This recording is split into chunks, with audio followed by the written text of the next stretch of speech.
Family history rediscovered. My grandfather, Ronald McClung, was an interesting man I never had the opportunity to meet. He passed away while my mom was a junior in college. His involvement in helping others led to some of the creations of chapters of organizations and interactions with brilliant people across the world and the nation. Dr. Reverend Ronald McClung lived in Hagerstown, Maryland in the 1960s, preaching as a Lutheran minister. The other day, my mom and I went through the attic and found some more of my grandfather's possessions. We made the startling discovery of finding a cassette tape from the 1960s recording Martin Luther King's I Have a Dream speech, along with a book with Martin Luther King's signature to my grandfather.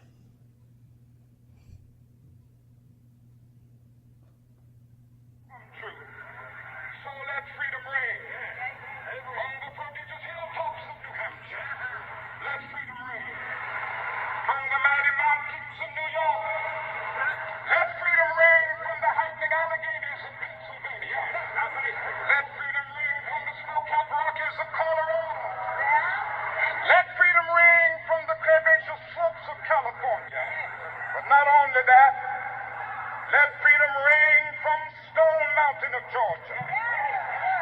Let freedom ring from Lookout Mountain of Tennessee. Let freedom ring from every hill and molehill of Mississippi, from every mountainside. Let freedom ring, and when this happens,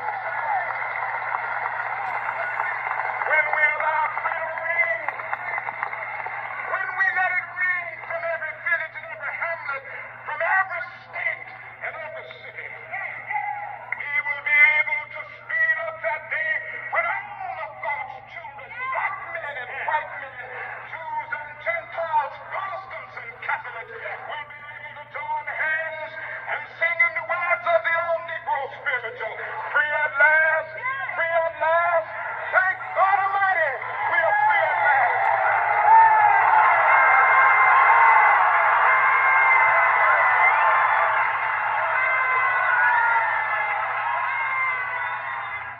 I have always been fascinated by history and had a feeling of wonder seeing and knowing that we have a primary source recording of the speech live that my grandfather said he went to years before my mom was ever born.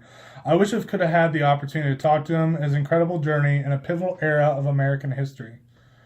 In the late 70s, my grandfather started a chapter in Myerstown, Pennsylvania, for the Compassionate Friends organization. This self-help group was made to help parents whose sons or daughters passed away to cope with others struggling emotionally with the loss of a child.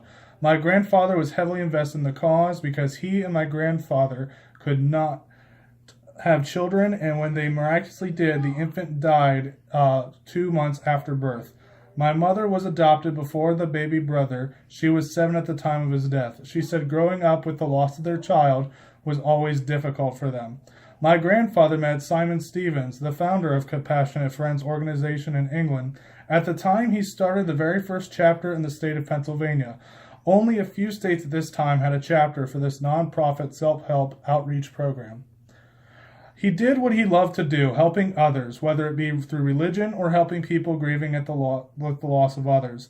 I may have never spoken a word to him, but the stories my mom has shared and his involvement in the betterment of others is something that inspires me to be a better person and help people in my own way.